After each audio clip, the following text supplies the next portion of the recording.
Hi, welcome to CancerX.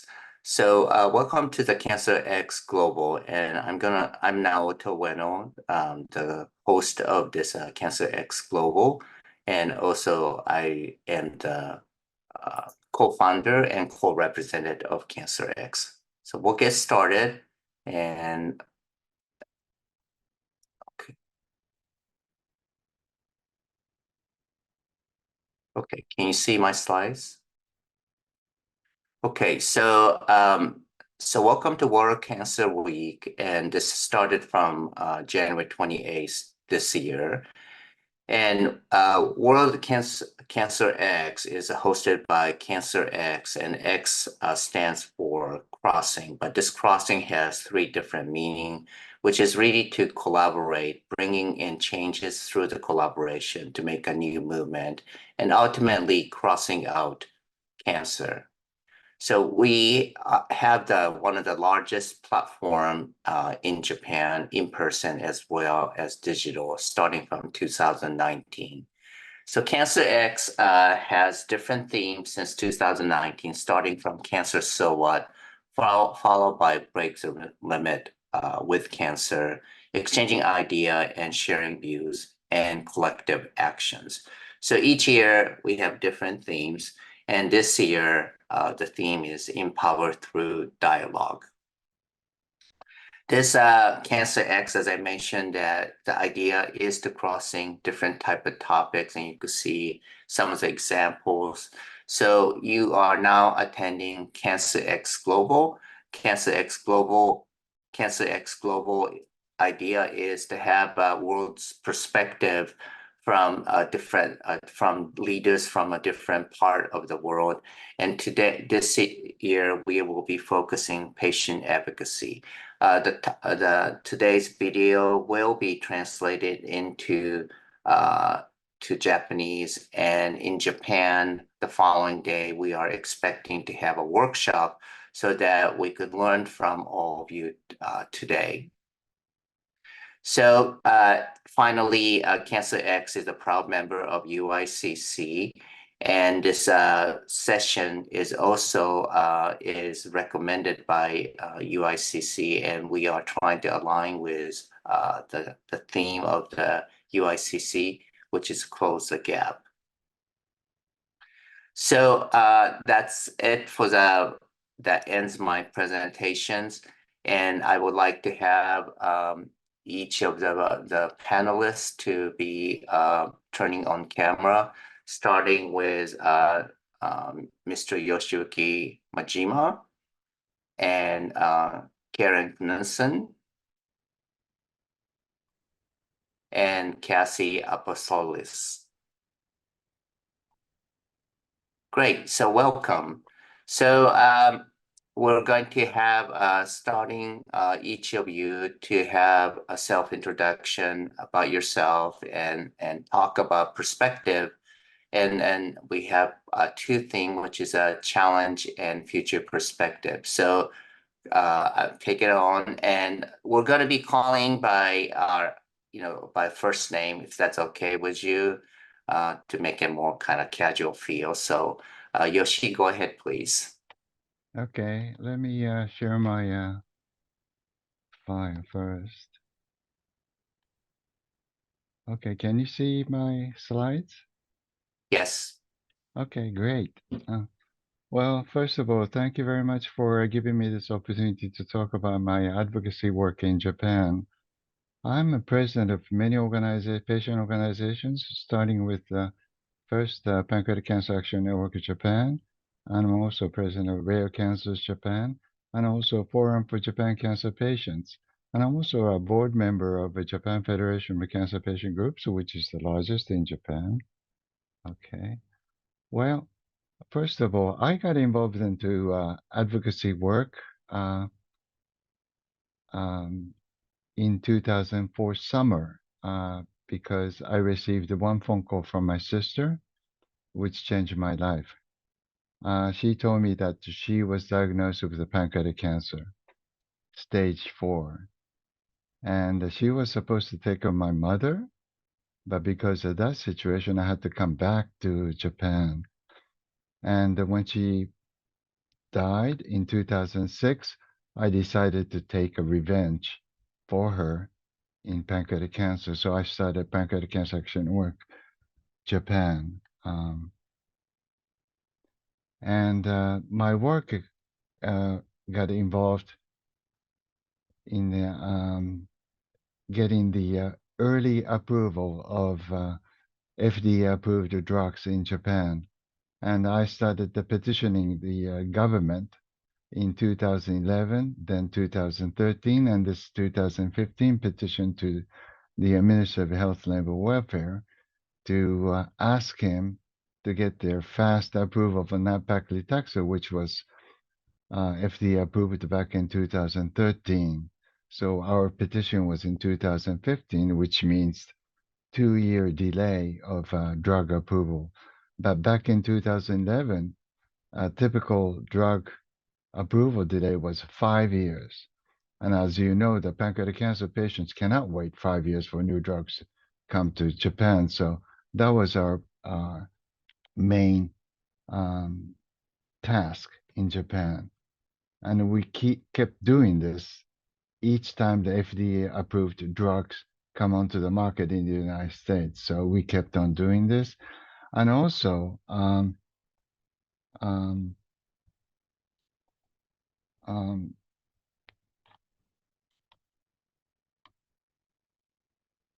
gene profiling test was approved in Japan in 2019, I believe. But the fact is, the Japanese government put a lid on this so that you cannot get this gene profiling test at the time of diagnosis. You had to wait until all the chemotherapy were exhausted. Then you were allowed to get this gene profiling test. I think, government did not explain why this was such a thing, but we kind of like thought that because it cost $5,000 to get the gene profiling test. And as you know, the Japanese cancer patients were like each year 1 million cancer patients are born. So I believe the Japanese government did not want all the cancer patients to take this, bankrupting the Japanese government. So we started Rare Cancers Japan group back in 2018 because I also had 2 rare cancers myself. And this group needed more of a group joint efforts to make Japanese rare cancer patients healthier. So we created this, and the 21 groups participated, and we allowed individual members to participate as well. So this group was created, and we now have more than 3,000 patient and families belong to this Rare Cancers Japan. And the first thing we did was in 2018, we asked NCC National Cancer Center to form an alliance with the Rare Cancers Japan so that Master Key Project, which is the world's largest registry of rare cancers, we created a collaboration agreement, and we helped them to have a registry of participants from all over Japan. So now they have more than 3,000 cases registered, and more than 14 pharmaceutical companies joined this Master Key project, and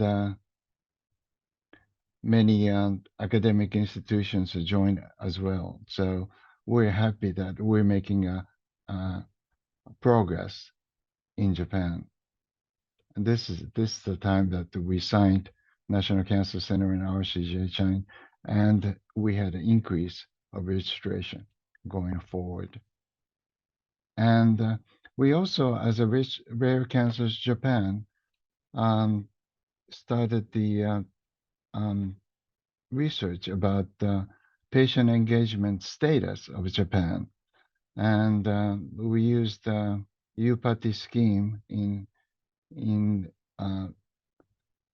see where we stand, and Japan and Europe. Sorry, we didn't include United States, but we kind of like created, surveyed, and informed, consulted, actively involved, the co-creation partners. These are the status we really wanted to have Japan to go and forward. And this is a comparison between, all the way to the left is Japan, center is Europe. And also we asked the same questions to Europe's patient organizations. This is what they told us. So, you know, Japan, patient engagement or patient public involvement is rather very low, but when I was in England, we were told that, you know, it's going to take 10, 20 years for Japan to catch up with the Europe or UK. And so we just wanted to see where we stand in terms of all these 7, 8 areas of engagement. On the left side, there are 8 research steps in cancer research. This is based on the U-Party's document, and we wanted to see where we stand, and that's where we are now. So maybe this would help us to further our discussion with the rest of our colleagues. Thank you. Great. Thank you, Yoshi. Really appreciate your talk. And so now we'll go to your peer area. And Kathi, go ahead, please.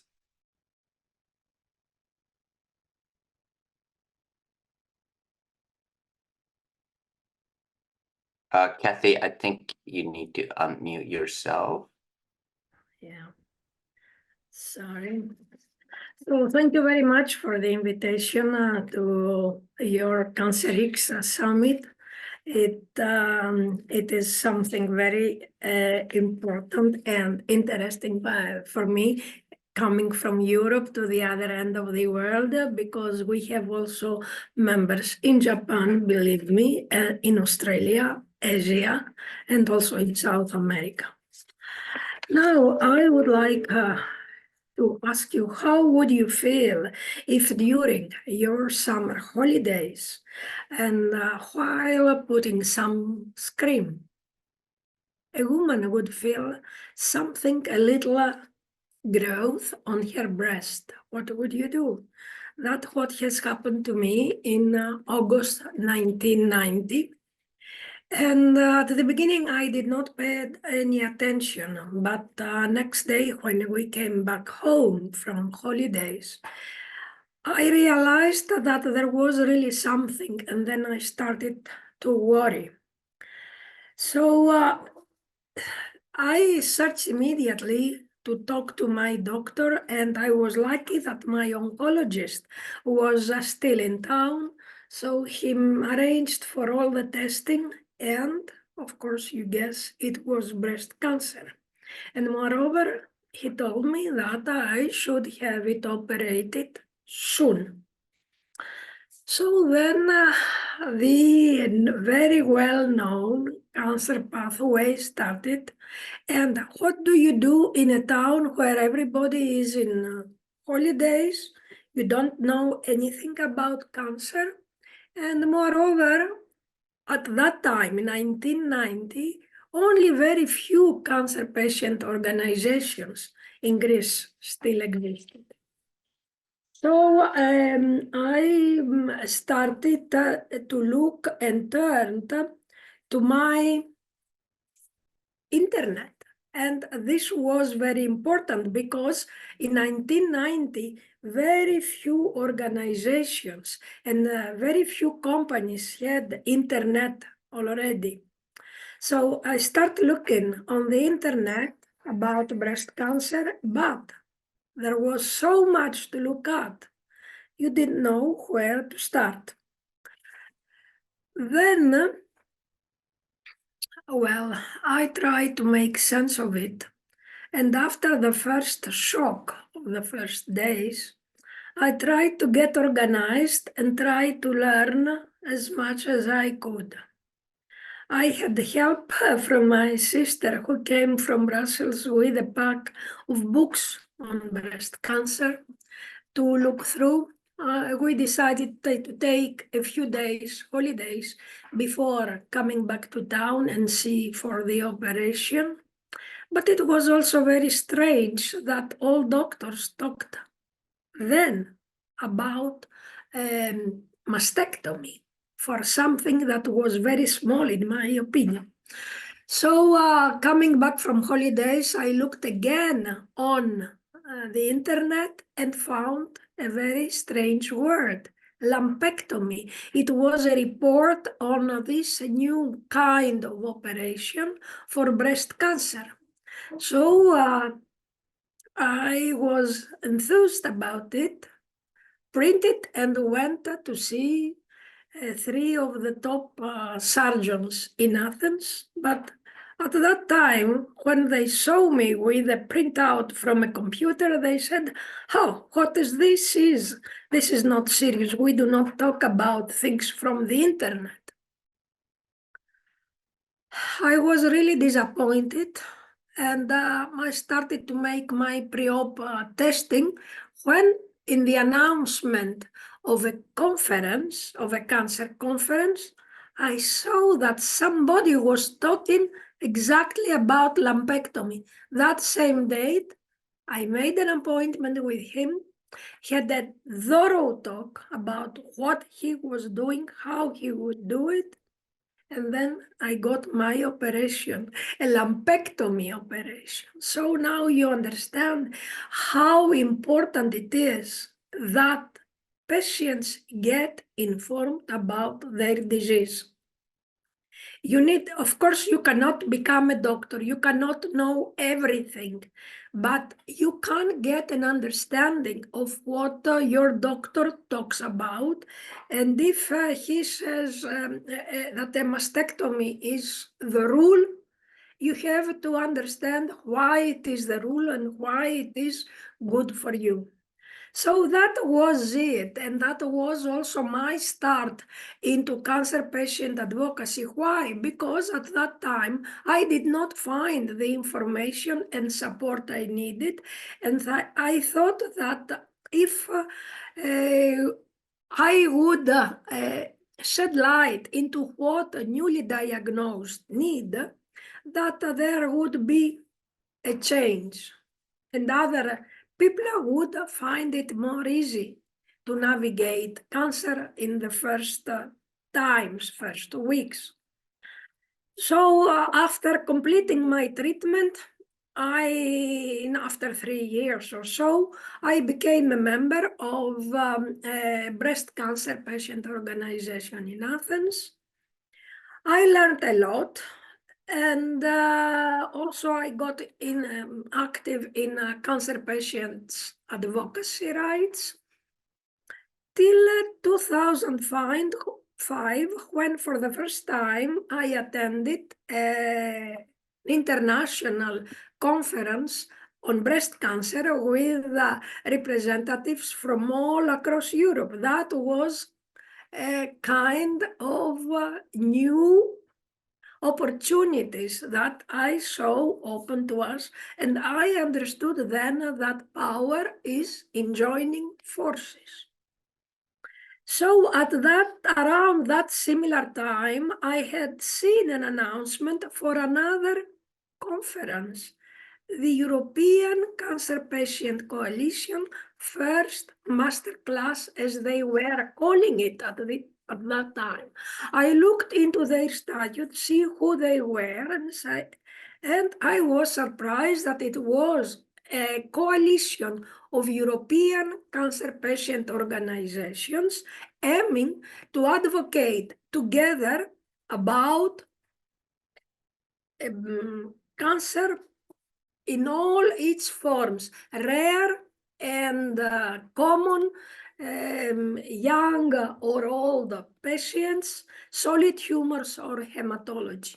So I said that this is something also for my colleagues. I informed all my colleagues and registered for the conference, and I was lucky to learn a lot and become really, let's say, convinced from that first contact. And over the years, I have worked a lot with the ECPC, and in 2013, at the then elections, I became vice president, and later I became the president. In the meantime, also, I had worked very hard with colleagues to build the Hellenic Cancer Federation that counts now 48 cancer patients in Greece. And now, but I would like to say more about ECPC, the European Cancer Patient Coalition, that has more than 470 members and cover all cancers, common and rare. As I said before, what is the object of ECPC is cancer policy and advocacy. The areas into which it works is, as I said, cancer policy, is capacity building of the members, and cancer research. And the topics that have been covered over the 20 years of its existence are, among other, survivorship care and rehabilitation, is early diagnosis, is personalized cancer care and biomarkers. It's precision oncology. It's what else? I mean, there is so many. HTA, health technology assessment. It's a rare cancers on which we have worked a lot also. And the issue is that all this information that is created on the European level, it has to come down to the national level so that our members can understand and can use it on their national level for advocate for cancer. And this has been done very, very extensively during the 4 last years, when in Europe we have the EU Cancer Plan. This is 2 very ambitious initiatives of the European Commission to start the EU Cancer Plan and the Cancer Mission, that is the same like the American Cancer Moonshot, aiming that by year 2030, 70% of eligible cancer patients can be treated in comprehensive cancer centers. This is a big goal. We had yesterday an event at the European Parliament to celebrate the World Cancer Day. And the European President of the Commission and the Health Commissioner have explained what has been achieved and what is more to come. So this is about what we are doing in Europe. And I would like to stress a very important point. What is the catalyst for patient involvement in cancer advocacy? The internet. Before the internet, patients could not communicate among them. Since year 1990, patients have started to communicate with them. And in Europe, we have seen a big growth in new cancer patient organizations in the years 2000. So thank you very much. And this is what I had to tell you about my experience. Great. Thank you very much, Kathi. So now we'll move to North America and Karen. Yes, thank you. And thank you so much for having me. And I really appreciate what the previous two presenters, gave to us in terms of information. There's so many common challenges, struggles, and goals, right, to empower cancer patients. And so I think you'll hear some similar themes from me. If it's okay, maybe I can share my screen and just use a few slides to explain what we do. Is that okay? Go ahead, please. Let's do it. Oops, that's it. There we go. All right, so I'm Karen Knudsen. I'm the CEO of the American Cancer Society. And we have a kind of a unique strategy in the United States that involves three parts with the goal to empower patients. So, what we very much, like you heard from the two presenters, exist because the burden of cancer is unacceptably high. And our goal is very straightforward, something that I expect my team to do every day, and that's to improve the lives of cancer patients and families. And the way that we do that is through a three-part strategy with advocacy, research, and patient support. And while that's something that we do every day, and I want to give you a quick glimpse into that, the goal for us and what success looks like is to end cancer as we know it for everyone. And that's our commitment to health equity. Like Kathi said, we very much embody the concept that we would like to support every person with cancer, every type of cancer, and really every life, including the patient and the caregiver, which in the United States serves such an important role in someone's outcome. So one of the things that we do every year on my science team, so I have scientists we employ, and then also scientists that we fund around the country. In the scientists that we employ, we conduct a year-long study every year, looking all across the country at cancer trends of incidence and mortality. And we publish this in an article that is not only the most highly cited publication in cancer, but the most highly cited publication in all of science. It sets the trend for where cancer is going largely in North America. And so where we are right now, we just released our new information in the last 2 weeks. For the first time, we're at the 2 million mark, above the 2 million mark in the United States. That this year, 2024, more than 2 million people will hear that they have a new cancer diagnosis. And unfortunately, more than 610 people will die from their disease. So we watch very carefully what's going well, what's not going well. Here's the going well: cervical cancer. So what we saw is that in this last report is that cervical cancer declined 65%, specific to women ages 20 to 24. Why? Because they're the first generation to be vaccinated against the human papillomavirus. So it's the first real world evidence we have to say that HPV vaccination is going to end cancer as we know it for cervical cancer and the other HPV vaccinated cancers. So very excited about that. But there are also concerns. One is a rise in early onset colorectal cancer, which we're aware is happening in other parts of the world as well. And I would argue we need to lean in to understand. For the first time, for people under the age of 50 in the United States, colorectal cancer is now the #1 leading cause of death for men and the #2 leading cause of cancer death for women. Concerning.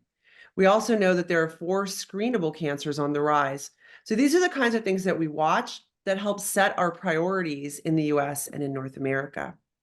And so I mentioned that we have this 3-part strategy, but I want to emphasize something related to what Yoshi and Kathi had also said.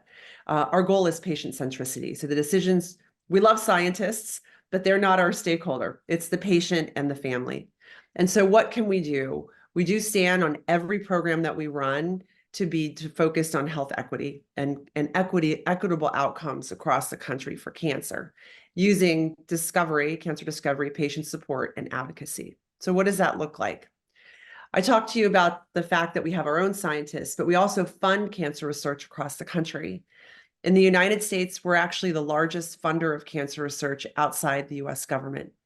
And so it's really important for us to fund the best and brightest research, the high impact research that doesn't typically find funding in other types of funding agencies. And this just shows you as an example of where we've funded studies in the last year all across the country so that we can support ideas for cancer research that flank the whole of the cancer continuum, everything from cancer prevention to detection to treatment and survivorship, a really important component of what we do. But the other two parts of ACS, the American Cancer Society, are geared toward getting those breakthroughs to people. And much like Kathi said, it requires policy. This is my smallest but my mightiest team. So I have groups in every state capital, because in the United States, many of our cancer policies with regard to how they support cancer patients, things like whether or not a procedure will be paid for, those decisions are made at the state level for many of them. And then there's also the federal level. Kathi mentioned the cancer moonshots. We worked very closely and continue to work very closely with the Biden administration. I can give some examples later if you would like, to pass legislation across the United States that impacts people. A recent example from last year is that if someone tested positive at home for colorectal cancer risk using a stool-based test, then their colonoscopy, which would be the next most important thing to do, was no longer covered by health insurance, because now it wasn't screening. This person had already tested positive at home. They needed a colonoscopy, but now they were going to have to pay for it. And some people just can't afford that. So we worked with the Biden administration under the moonshot to foster what I called ground shots, things we can do right now. It's great to have a moonshot, but there are things that we could do right now to affect change. And one was to eliminate this idea of colonoscopy costing someone when we know that they desperately need it. And we were very proud to work with the Biden administration and make that a possibility, which is now a reality in the United States. That's the power of advocacy, and there are many themes across the country where we work state by state to do the right thing for cancer patients with cancer patients. They go to the elected officials' offices with us to get it done. And then finally, my biggest team across the country works in 5,000 communities across the country, and it's called Patient Support. In the United States, there are many places where patients fall through the gaps. It's so important to fund cancer research, but it's just as important, we would argue, to support patients to get to care. In the United States, it's a big issue. Everything from navigating someone to prevention and screening so that they know what to do and can get there, to providing lodging next to a major cancer center. We have a big geography, and for some patients, they just can't afford to be in a hotel for 5 weeks next to a cancer center. So we own and operate what's called Hope Lodges, where we house cancer patients and families free of charge during care. We also have a robust ride program where people are given rides back and forth to care, a navigation program that helps people understand their cancer care and actually helps them schedule appointments, a survivorship program so that people know what to expect and what to ask their physician, as well as something Kathi talked about as well, which is really important, education. So cancer.org is a place where there's information about everything from cancer prevention to cancer screening and cancer treatment. Just that part of the American Cancer Society gets 50 million users, unique users every year. So this is, we consider this to be a really important part of what we do to essentially educate patients about what's coming. And so that's an overview of what it is we do at the American Cancer Society. We have much more work to do, and we very much benefit from collaboration with organizations like the ones that are here today. Great. Thank you, Karen. So we're going to move into discussion. And as I said, this topic is about patient advocacy, current challenges, and future directions. So I think I'm hearing that I feel some of the success, but there's probably a lot of stories behind that, challenges behind. So I'm going to ask Yoshi first about, what is that kind of thing that you are feeling now in terms of challenges in terms from the patient advocacy perspective?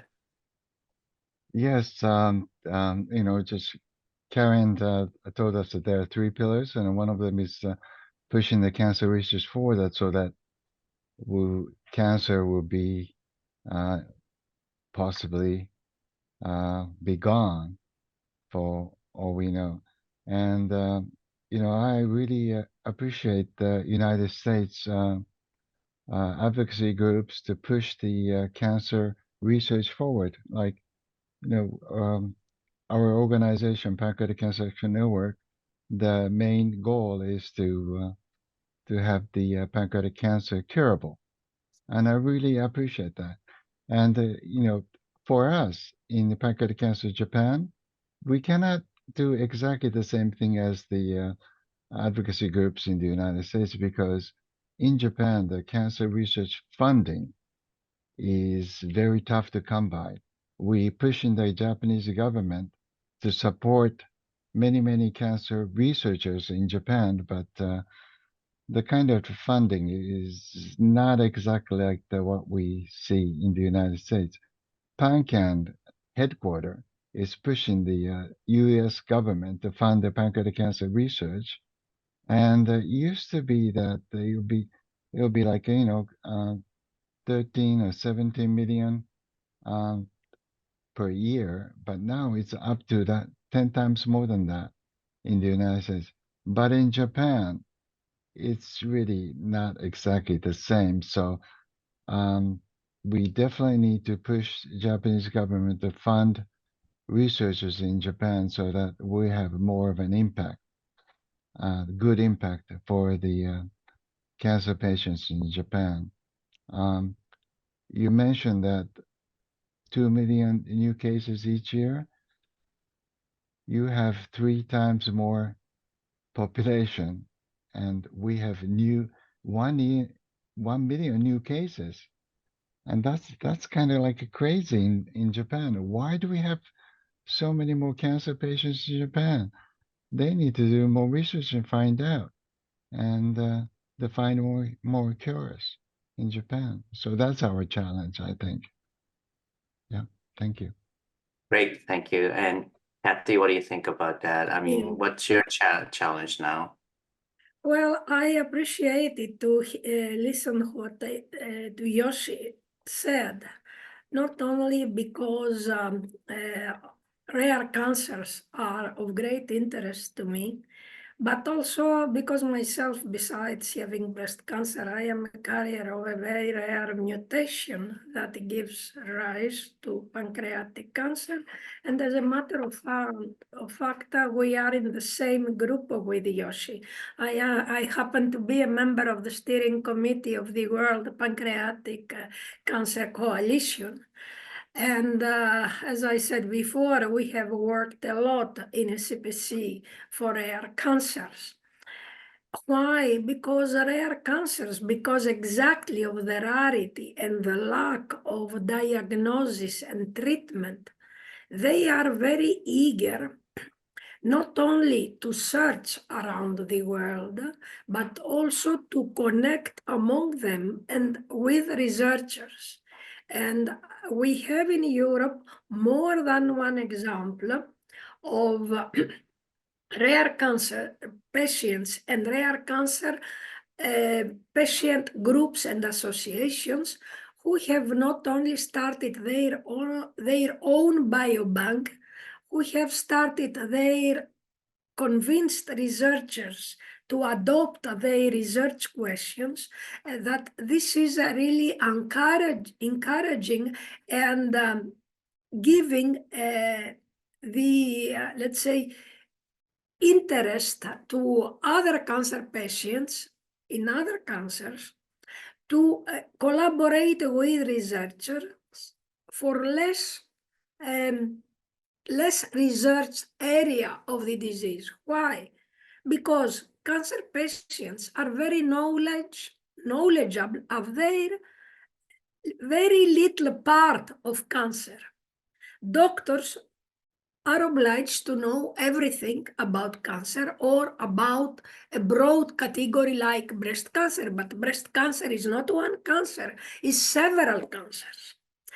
So patients are very interested and knowledgeable about their specific cancer and their specific reaction to treatments. And I think that this knowledge is so important that it should not be left gone. It should be used by researchers. I have also noticed that Yoshi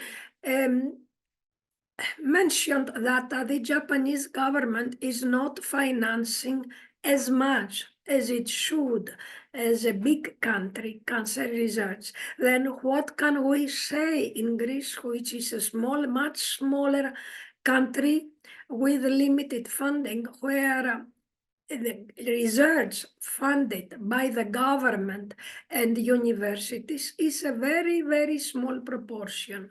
The research is mostly funded by pharma. But pharma have their own interests and their own research questions, not really the ones of the academic researchers and not that of patients. Maybe sometimes they might cross, but not that. So it is very important that particularly in rare cancers, we encourage cancer research and cancer information, education for patients so that they are able to navigate the very, very complex now cancer landscape. Thank you, Cassie. So, hearing Yoshi and Kathi that there are challenges on different countries resource related, but Karen, obviously, there's this perception that I think US has quite resource rich, but I think you also have challenges, right? And the other thing I'd like to ask to you is about historical aspect of how did you reach this stage, right? I mean, I don't think from the beginning it was resource rich, and is there something kind of story behind that brought to this level for like ACS? Yeah. So, we have many of the same challenges, Yoshi and Kathi, that you talked about. So one of our advocacy strategies every year is to encourage the US government to put more dollars into research funding. And as much as money goes into research funding, the grant success rate is actually relatively low. So in the United States, right now, only about 8 to 9% of cancer grants get funded. So more than 90% of ideas are rejected. And so it's not enough. And when you look at what the science is that gets funded when the funding lines are so low, it tends to be relatively safe science, not always the bold, high risk, high gain science. That's why we feel like we need to raise dollars to fund research. So we right now have a little more than $430 million committed in cancer research funding. And I have to raise those dollars through philanthropy. So every year we've got to raise dollars to get it done. But I think the US public increasingly understands the importance of cancer research because we've had some success.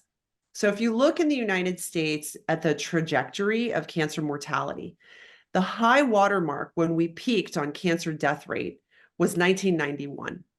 And in 1991, there was this pivotal moment where the US government and the American Cancer Society really fully invested in cancer research, significantly enhanced cancer research. And since that time, we've seen an overall 33% reduction in cancer mortality. So I think that ties very nicely to why funding cancer research is so important. It doesn't mean we don't have a lot of work to do. We clearly do. As I talked about, there are cancers going the wrong way, like early onset colorectal cancer.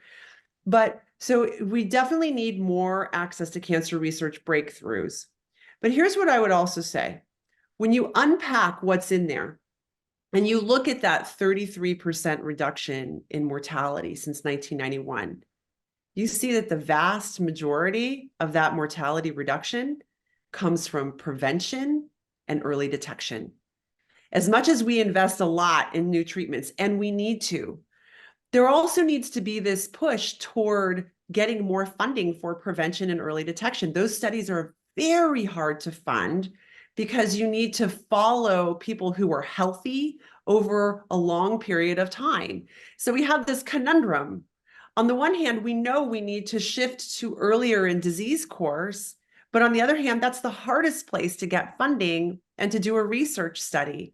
So I fully believe that a challenge for us as a cancer community is to understand how we can do this better.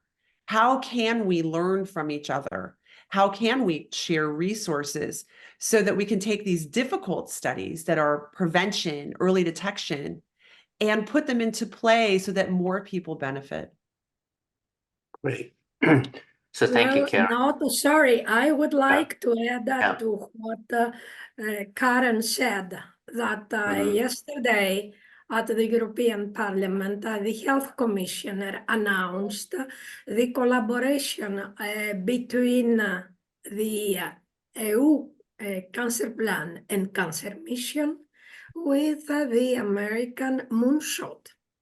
So we are talking now about collaboration at very high level, and I believe that collaboration, sharing what are the best minds in the US and in Europe can share will bring results for cancer patients.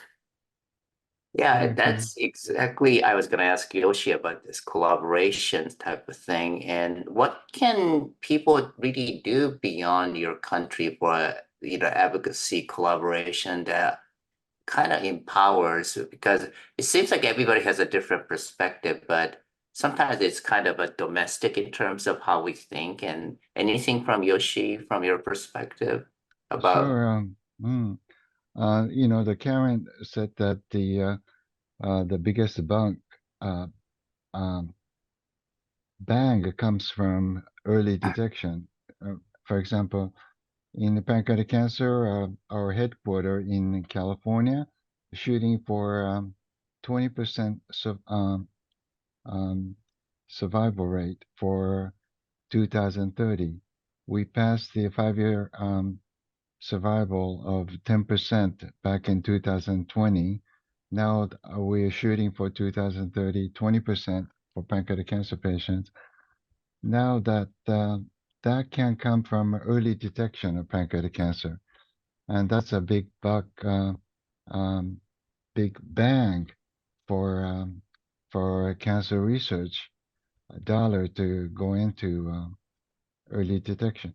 Now, if you look at Japanese researchers, they've already achieved 20% 5-year survival rate in Japan through early detection.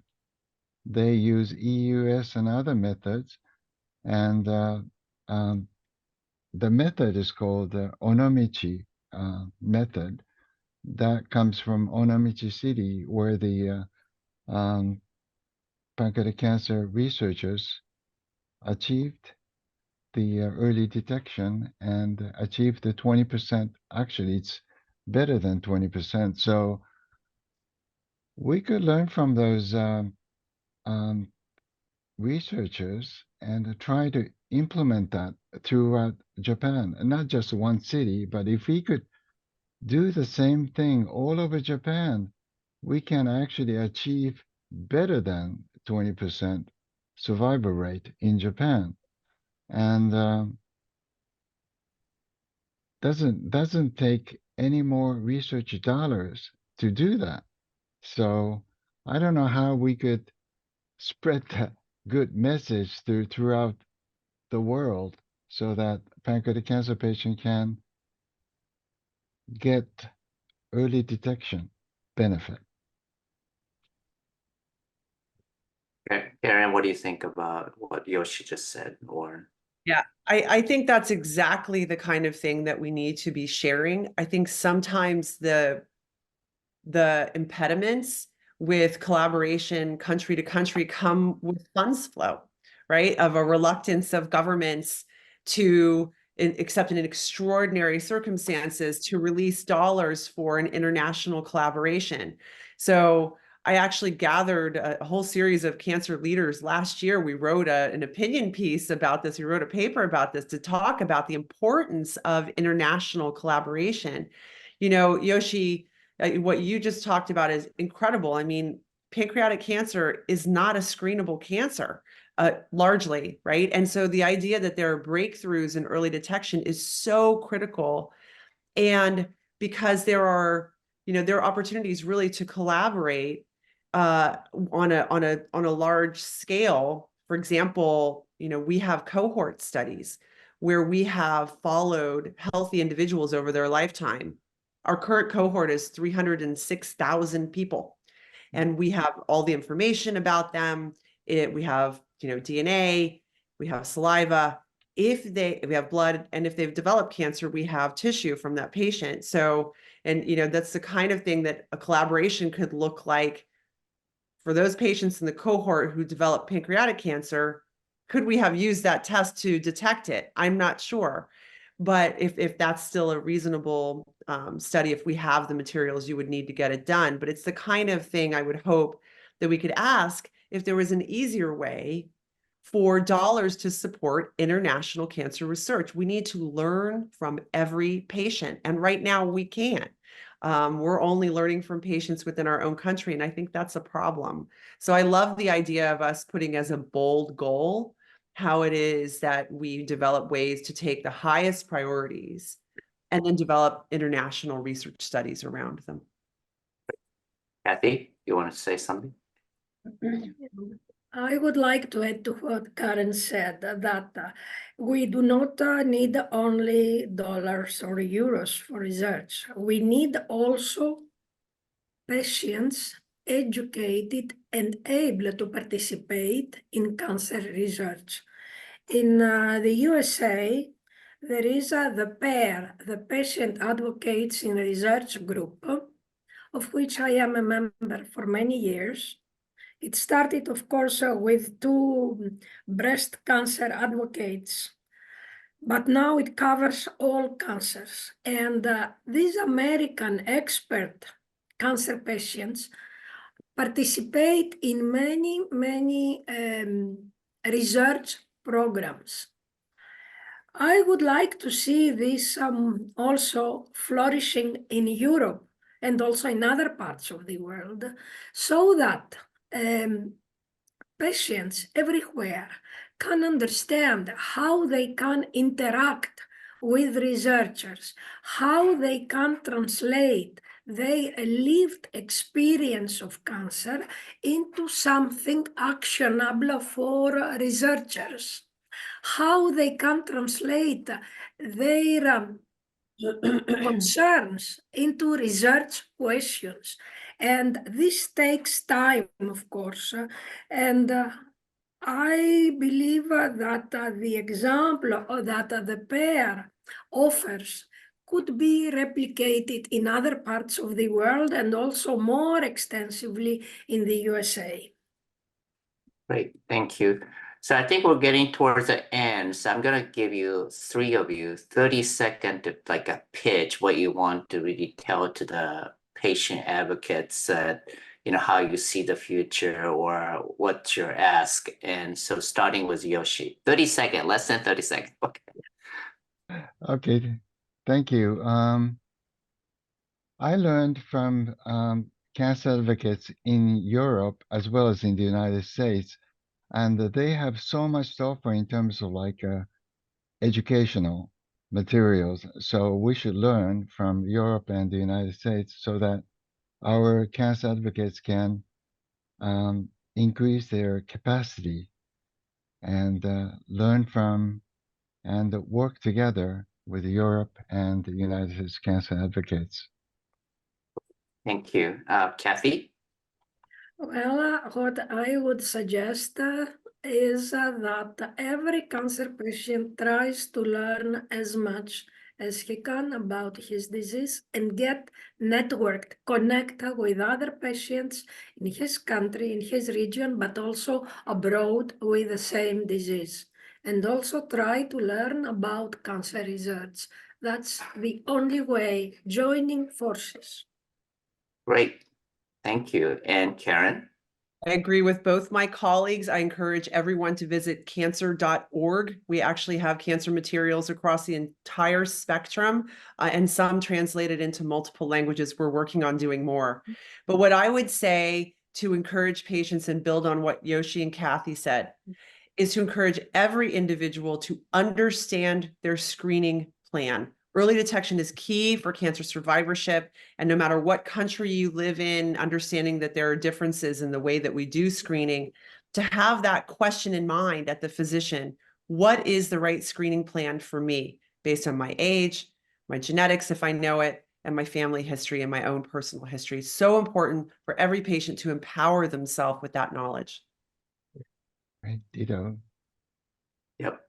So I think all three of you are pitching in a very similar thing. So thank you to the speakers for the insightful contribution and to our audience for engaging in this important conversations and listening to this wonderful session. So today's discussion really highlights the diverse challenges and opportunities in patient advocacy across different regions. But I think there is a common theme then. I think there's a united front that we could work together. So let's continue to work together toward more collaborative and innovative future in patient advocacy. So aloha and mahalo for joining us today. So once again, thank you for all three panelists for taking your time to join the CancerX Global Advocacy. So thank you. Bye-bye. Thank you. Thank you, Karen, Kathi, Thank you, everyone. It was really fun. Naoto. Thank Okay. you.